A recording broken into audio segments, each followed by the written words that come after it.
और नवा रायपुर मंत्रालय में कलेक्टर कॉन्फ्रेंस जारी है। आपको बता दें, मुख्यमंत्री विष्णुदेव साय जिलेवार कार्यों की समीक्षा कर रहे हैं। सीएम साय ने अधिकारियों को तमाम दिशा निर्देश भी दिए हैं।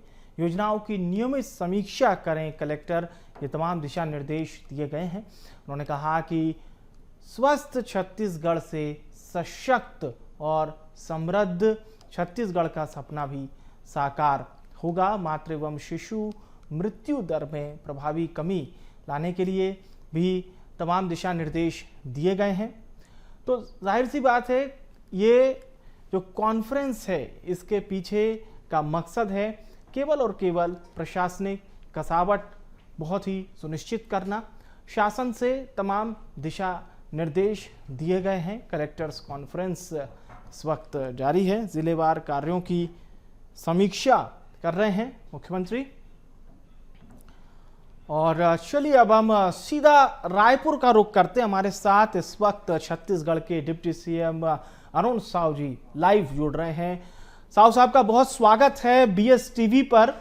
और सीधा सवाल आपसे यही रहेगा, ये प्रशासनिक कसावट में किस प्रकार से आप लोग ज्यादा जोर भी दे रहे हैं, ये बेहतर आप लोग एग्जाम्पल भी स्थापित करें।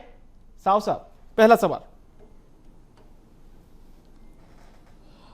हाँ, निश्चित रूप से हमारी सरकार बनने के बाद विष्णुदेव साय जी के नेतृत्व में सरकार की अनेक बड़ी बड़ी योजनाएं हमने बनाकर चालू किया है और छत्तीसगढ़ के आम लोगों के जीवन में परिवर्तन लाने वाली वो सारी योजनाएं हैं जी। चाहे किसानों के धान को 3100 रुपया कुंटल में खरीदना, 1 एकड़ में 21 कुंटल खरीदना, महतारी वंदन की राशि देना, प्रधानमंत्री आवास, शिक्षा गुणवत्ता अभियान से लेकर पोषण की योजना, ऐसी सारी योजनाएं विकसित छत्तीसगढ़ के निर्माण के विजन को लेकर हमारी सरकार बनाकर काम कर रही है।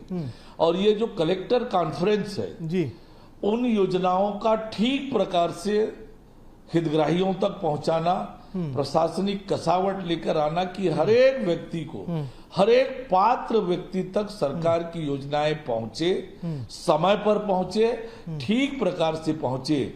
और इसलिए ये कलेक्टर कॉन्फ्रेंस के माध्यम से सरकार की योजनाओं को नीचे तक लेकर जाना प्रशासनिक कसावट के लिए आवश्यक है। प्रशासन चुस्त दुरुस्त हो, जनता के प्रति जवाबदेही से काम करे और इसलिए मुख्यमंत्री विष्णुदेव साय जी कलेक्टर कॉन्फ्रेंस कर रहे हैं, सरकार की एक एक योजनाओं की समीक्षा कर रहे हैं और छत्तीसगढ़ की सारी व्यवस्थाओं को सुदृढ़ करने के लिए ये मील का पत्थर साबित होगा ये कलेक्टर कॉन्फ्रेंस। और कई विषयों पर जैसा हमें जानकारी मिली है, आप लोग इस कॉन्फ्रेंस में कई तरह के एजेंडे भी हैं, लगातार ये चर्चा जारी रहेगी और आप लोग चाहते हैं कि जनता तक सीधा फायदा पहुंचे और यही वजह है कि इस तरह से आप लोग संवाद स्थापित कर रहे हैं। जब ये सरकार बनी थी, आपने कहा था हमने बनाया था, हम ही संवारेंगे और इसी पर आप लोग लगातार चल रहे हैं। कौन कौन से ऐसे महत्वपूर्ण विषय हैं छत्तीसगढ़ को लेकर वर्तमान समय में साय सरकार जो कार्य कर रही है और जो आप लोगों के लिए एक चैलेंज भी है कि नहीं, हमें इसमें सबसे बेहतर करके दिखाना है? हाँ जी, निश्चित रूप से कि देखिए, आप लगभग 25 लाख किसानों की धान की खरीदी की योजना है, 70 लाख माताओं और बहनों को महतारी वंदन देने का विषय है, 18 लाख प्रधानमंत्री आवास स्वीकृति का मामला है, 5 लाख के करीब जो कृषिहीन मजदूर हैं उनको पंडित दीनदयाल उपाध्याय योजना का लाभ दिलाना है, तेंदुपत्ता संग्राहकों को लाभ दिलाना है और ये पात्र हितग्राहियों को उसका लाभ मिले। साथ ही शिक्षा के क्षेत्र में, पोषण के क्षेत्र में तेज गति से काम हो, सरकार की योजनाओं को नीचे तक लेकर जाएं और ऐसे ही अधोसंरचना के विकास के काम लगातार हो रहे हैं। सड़क के निर्माण के काम हो, सड़क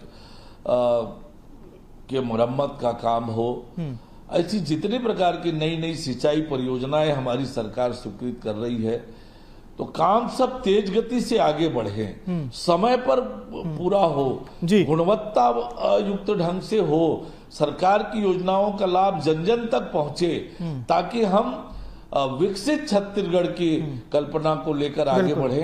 हम अपना रजत जयंती वर्ष भी मना रहे हैं। छत्तीसगढ़ को 25 साल पूरे होने वाले हैं और इसलिए छत्तीसगढ़ जब 25 साल के हो गए तो आने वाले समय में हम छत्तीसगढ़ को किस दिशा में लेकर जाना चाहते हैं, कैसी योजनाएं हो और उसके अनुरूप हमारा काम धरातल पर हो, उस के दृष्टि से ये कलेक्टर कॉन्फ्रेंस बहुत मील का पत्थर साबित होगा।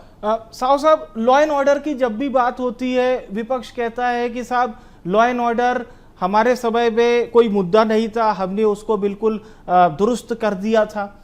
लेकिन जैसे ही आप कहते हैं साहब कि नक्सलवाद छत्तीसगढ़ से समाप्त कोई करेगा तो वो भारतीय जनता पार्टी करेगी, और आप लोगों ने डेडलाइन भी दे दी है, केंद्र राज्य मिलकर कार्य कर रहे हैं, पर विपक्ष के भी थोड़े बहुत सवाल है। लॉ एंड ऑर्डर पर छत्तीसगढ़ वर्तमान में किस तरह से कार्य कर रहा है, कितना पुख्ता मानते हैं आप?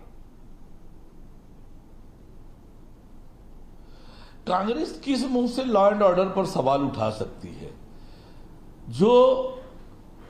जिस कांग्रेस की सरकार ने छत्तीसगढ़ को अपराध का गढ़ बनाया, शराब का गढ़ बनाया, नशे का गढ़ बनाया, भ्रष्टाचार का गढ़ बनाया, वो किस मुंह से कानून व्यवस्था की बात करने के स्थिति में है?